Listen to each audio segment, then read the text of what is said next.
छत्रपती संभाजीनगर शहरात निसर्गाचं नवं रूप धारण केल्याचं चित्र बघायला मिळतंय।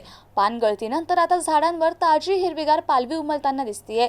शहरातील रस्ते, उद्याने आणि निवासी वसाहती परिसरात या नव्या कुंभांनी वातावरणात ताजेपणा आणि नवचैतन्य निर्माण केलंय। काही दिवसांपूर्वी ओस पडलेली झाडे आता पुन्हा बहरताना दिसत असून संपूर्ण शहर हिरवाईने नटलेलं पाहायला मिळतंय। गेल्या काही दिवसात शहरातील अनेक झाडांवर नव्या पालवीची चाहूल लागली असून सर्वत्र हिरवळ पसरताना दिसतीये। रस्त्याच्या कडेला, उद्यानांमध्ये तसेच निवासी भागांमध्ये झाडांचं बदलतं रूप नागरिकांचं लक्ष वेधून घेतंय। पूर्वी पानगळ झाल्यामुळे ओस पडलेली झाडे आता नव्या कोंबांनी बहरली असून शहराच्या सौंदर्यात लक्षणीय भर पडली आहे। निसर्गातील या बदलामुळे वातावरण अधिक प्रसन्न आणि ताजेतवाने झाले असून नागरिकही या हिरवाईचा आनंद लुटताना दिसतायत। शहरातील विविध भागांमध्ये सकाळ आणि सायंकाळच्या वेळेस नागरिक या हिरवळीमध्ये फेरफटका मारताना दिसतायत।